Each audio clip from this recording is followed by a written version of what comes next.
queridos alunos, tudo bem com vocês? Aqui é o professor Eduardo, de Educação Física. Estamos com a quarta aula de Educação Física do intensivão do nono ano, aulas remotas das escolas da Rede Municipal de Itabaianinha. Nosso conteúdo se baseia no livro Práticas Corporais de Educação Física, que foi lançado no ano passado, de Soraya Cristina, Irla Carla, André Luiz, Aline Fernanda, entre outros autores.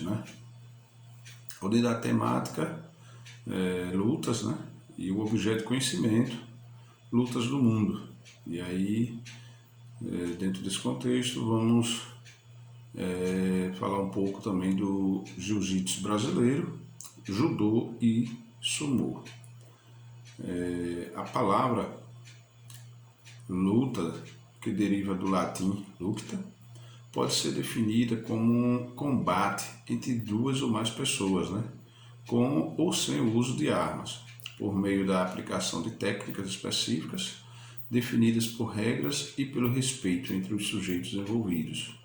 As lutas fazem parte da essência humana e das tradições de diversas sociedades há séculos. Cabe ressaltar que, a partir do século XX, descadeou-se um processo de esportivização de muitas delas. Algumas artes marciais criadas apenas com o intuito de autodefesa, autoconhecimento e equilíbrio pessoal, passaram a ser estruturadas por associações, federações, as quais organizaram competições regulares, resultando em profissionais da luta.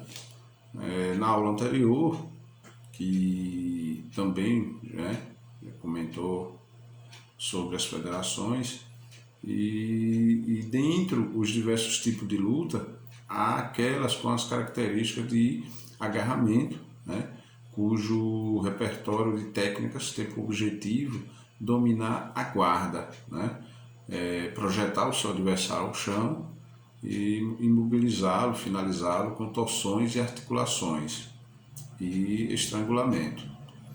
Alguns exemplos de lutas com essas características são a grego-romana, o judô, inclusive ambas modalidades elas são olímpicas, o jiu-jitsu, o uka-uka, nossa uka-uka brasileira, ikidene, entre outras, Todas elas com as características de exatamente o que, de agarramento, projetar o adversário no chão. Então são essas características dessas lutas.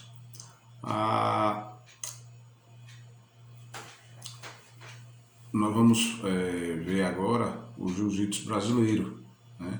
Na verdade, o jiu-jitsu não foi criado aqui no Brasil, foi feita uma adaptação e aí se transformou no jiu-jitsu brasileiro, conhecido no exterior como Brazilian Jiu-Jitsu ou BJJ.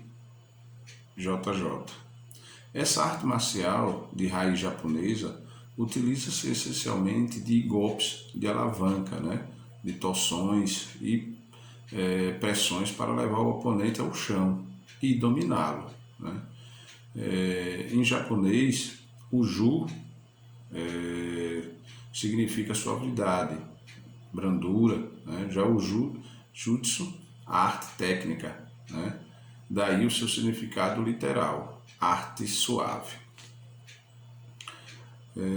Com técnicas desenvolvidas pelos antigos samurais no Japão, o jiu-jitsu chegou ao nosso país no início do século XX, trazido por Mitsui Maeda, um grande lutador, que ensinou essa arte marcial à família a Carlos Gleice, entre outros seguidores. A partir daí, ocorreu a transformação e a expansão do, do jiu-jitsu brasileiro, pois Carlos ensinou a seus irmãos, né, em especial a Hélio Gracie, que foram aperfeiçoando as técnicas, desafiando e vencendo lutadores de outras artes marciais, né? Ou seja, como eu falei anteriormente, o jiu-jitsu, né, ele veio do Japão, né, mas não tinha esses golpes que é conhecido hoje, né? Então o Carlos, depois que ele acabou aprendendo, foi modificando, né? Foi acrescentando novas técnicas, né? E eles acabaram desafiando, né? Outros mestres de outras lutas, e aí começando a ter exatamente vencendo, né? Com essas novas técnicas, e acabou se destacando, né? E aí, inclusive, a família Gleice cresceu montando academias pelo mundo, né? E deu a origem, na década de 90, a um novo segmento das lutas, que foi exatamente o MMA. Então, com a criação pelo filho de Hélio, Rorion Gracie, né? Ele acabou criando, na verdade, o MMA, né? Apesar que ele tinha um outro ponto de vista, da forma que ele queria, né? Mas da forma que está hoje, né? Não foi bem com essas regras e tal, mas quem foi criado pela família Gracie, né? E aí, do Ultimate Farim, Champion, UFC. E, na verdade, as duas definições partiu exatamente deles, né? Naquela época surgiram federações de jiu-jitsu, as confederações brasileiras e a Federação Internacional, criada por Carlos Gleice, né, Júnior, que organiza os mundiais da versão esportiva da modalidade. Então percebemos aí que a família Gleice, na verdade, acabou, né, não só criando o nosso jiu-jitsu brasileiro, como fazendo essas modificações e levando para o mundo, né, com as fundações de federações, confederações, de academias pelo mundo. E aí o jiu-jitsu brasileiro ficou conhecido mundialmente, né? E aí acabando sendo realmente decisivo em muitas competições por vários atletas, não só pelos brasileiros, né? Com todo esse crescimento midiático do jiu-jitsu brasileiro, e por ser uma luta cujas características esportivas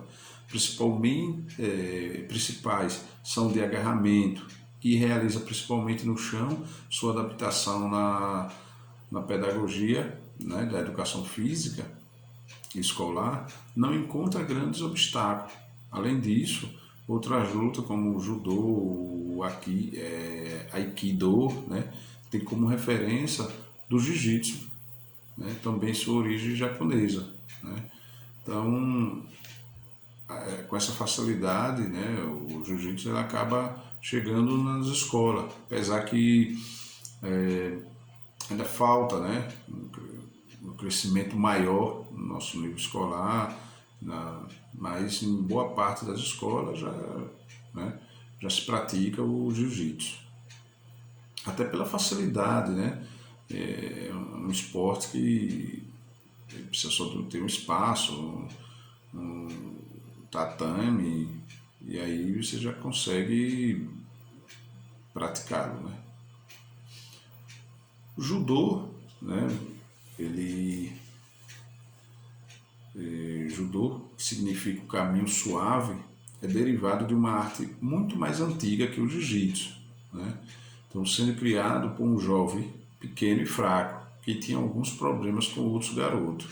Então, veja que o judô ele já existia, quando o jiu-jitsu brasileiro se destacou, existia o judô, né? Tem algumas características semelhantes, mas o judô, a finalidade é utilizar menos força e mais técnicas, né?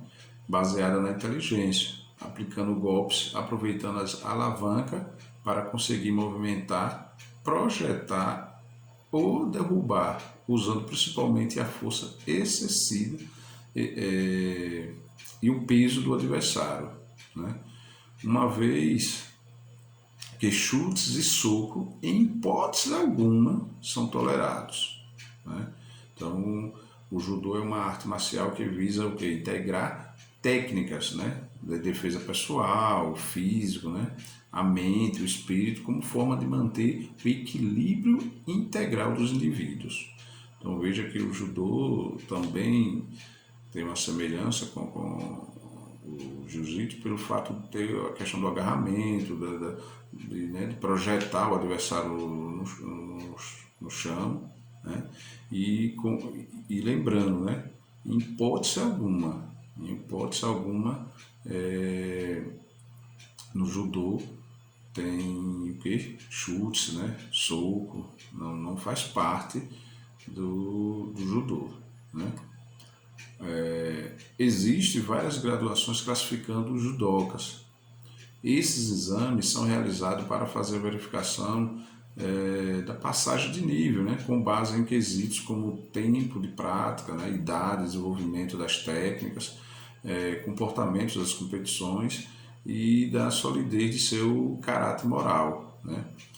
A filosofia implantada por Jigoro Kano, né, foi ao inventar o judô, né, foi baseado pelos códigos morais, nos quais se espera que o atleta seja cortês, honesto, justo, humilde e mantenha o que? O autocontrole emocional, né, e principalmente fazer amigos.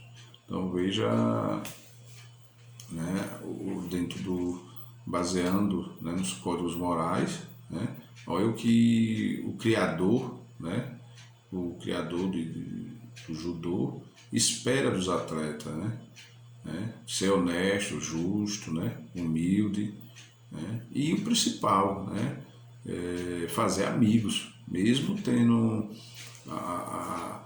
o combate ali entre, mas ele tem o intuito de fazer amizade, né? As lutas são disputadas no dojo, né? Tatame, que pode medir entre 12 e 14 metros durante 5 minutos, sendo que nesse tempo, se nenhum dos atletas conseguir aplicar o ippon, que é o golpe perfeito, né, a vitória será concedida ao atleta que pontuar mais durante o tempo regulamentar. Então vocês percebam aí que elas são disputadas, né, no tatame, e o tempo, dentro desse tempo, tem as pontuações, como as demais, né? Evidentemente, quem mais pontuar é campeão. Porém, no caso do judô, o golpe perfeito, né, que é o ippon, assim que é aplicado, é encerrado a luta, né? Além do ippon, nós vamos ver aqui outras pontuações, né, dentro do judô, como Yoko, que equivale a 1/3 do ponto concedido quando o oponente cai de lado ou é imobilizado pelo período compreendido entre 10 a 14 segundos, né? Aí equivale a 1/3 dos pontos. Já o Vazares vale meio ponto, a metade, né? Meio ponto. É considerado muito próximo do golpe perfeito, ao ponto de que, acontecendo a execução de 2 vazares, a luta é finalizada. Da mesma forma, se houver a imobilização entre 15 a 19 segundos. Então, vejam aí que o vazares é o segundo maior ponto que tem, né? Até porque o primeiro, como já foi dito, o golpe perfeito, que é quem? O Ippon, que é considerado o golpe perfeito do qual o oponente é lançado ao chão, né? Tocando o quê? As costas por inteiro, ou quando é finalizado mediante chaves articulares, né? Estrangulamento ou imobilização. Então, o Ippon é quando o atleta é lançado no solo e cai com as costas, né? Quando ele cai de lado, como já vimos, é o vazares, que vale meio ponto, metade de um Ippon.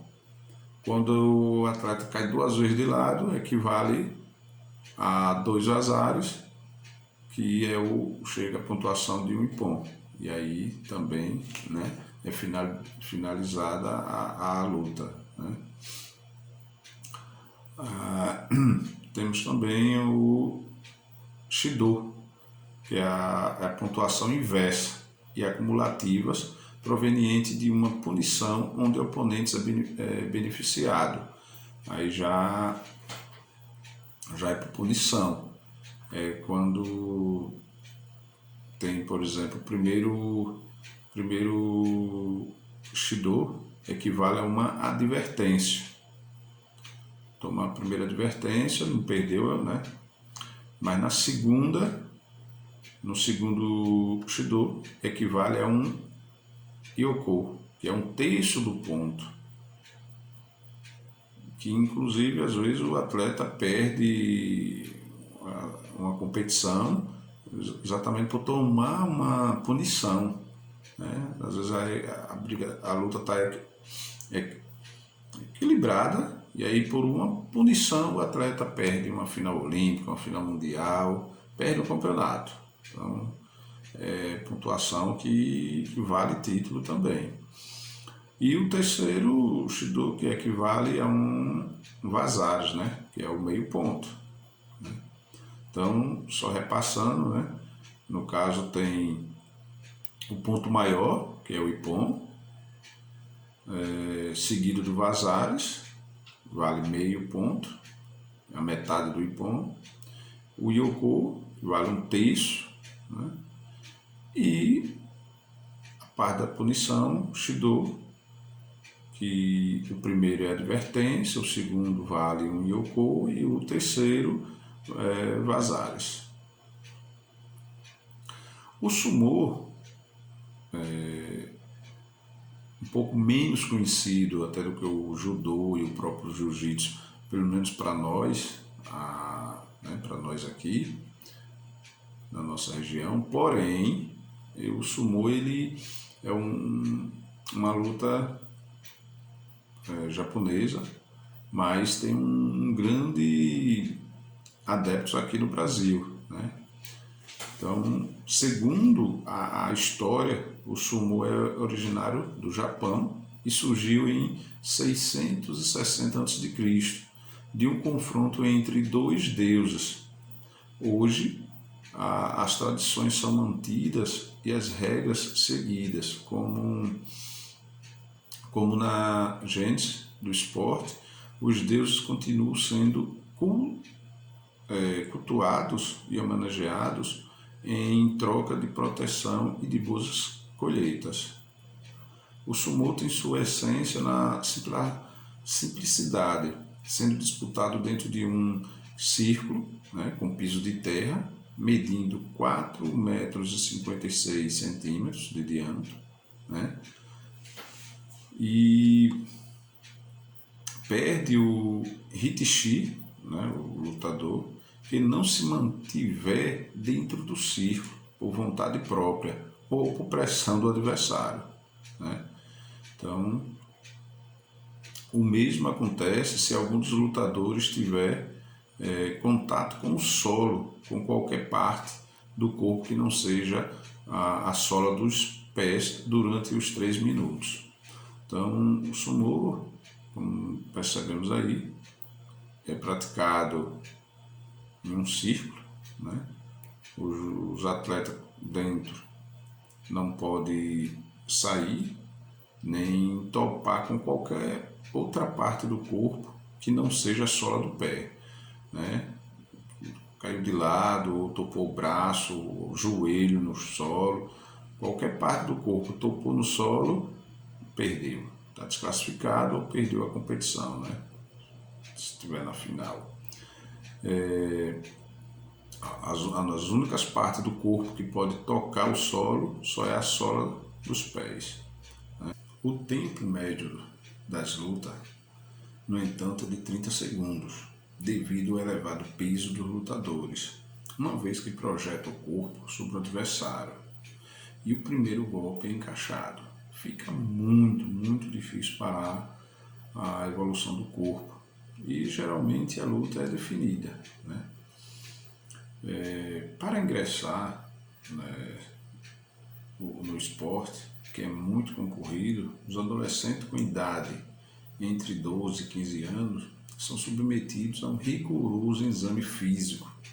Além disso, os aspirantes às vagas precisam se afastar por longo tempo dos familiares e dos amigos para se dedicar a uma rotina, né, de acordar muito cedo e treinar excessivamente. Isso é um dos itens que precisa se fazer, né? Afastar da família, né? Se dedicar aos treinos, né? E não esquecendo ainda que não tem vida fácil, né? Porque a prioridade é quem já está lá, os veteranos. Então, para os iniciantes, realmente, a alimentação também faz parte do ritual e mantém a tradição do esporte, cujos atletas são bem pesados, porém saudáveis. Após as refeições, existe um tempo para descanso e mais treinos pesados na sequência, para que durante a noite e após o banho, né, de ofurô coletivo, os atletas estejam livres para suas atividades pessoais. Esses esportes compreendem tradições seculares que envolvem muitos segredos, complexos preparativos, né, pré-lutas, por exemplo, né, organização impecável e muito dinheiro envolvido. Porém, a simplicidade é a base de tudo e as estabelecidas são respeitadas com extremo rigor, né? Os novatos precisam merecer determinados benefícios que só virão com o tempo. Portanto, no começo, eles têm a responsabilidade de fazer a faxina e a obrigação de dormir diretamente nos tatames, deixando os aposentos mais estruturados, para quem? Para os veteranos, para os, né, que já atingiram um nível altíssimo, né? Tudo deve ser reforçado para o tamanho dos atletas e individuais para os lutadores mais graduados. Então, para os iniciantes, nada fácil. Vamos lá. Alguns termos, né, e golpes do sumô, né? Temos o rei, que é a forma de cumprimento entre os oponentes. Do Ryo, que é a arena onde eles lutam, né? Mawashi, que é a vestimenta, né? O cinturão de tecido protetor das partes genitais, né? E fundamental também tanto para defesa quanto para ataque, principalmente o ataque, né? Que alguns seguram por ali e joga o adversário no solo, né?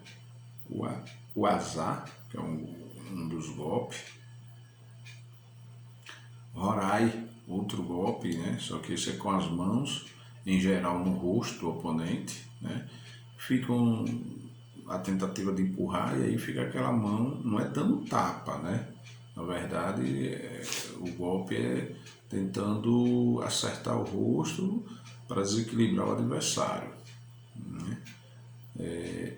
Hikaki, que é golpear com as pernas. Né? Rikyotoshi, golpear com as mãos, puxando o oponente para o chão. Né? Outro também é Timoraide, o golpe decisivo. Kaneki, que é golpear usando mãos e braços. E Altinake, golpe em que o oponente é arremetido por cima do quadril e da cintura. Oshirashi, empurrar o oponente para fora da arena de combate. Então são alguns golpes, né, e termos dentro do sumô, né, e a gente chega na final dessa aula, né, agradecer a todos vocês, muitíssimo obrigado, um abraço em cada um de vocês e até a próxima. Até, tchau.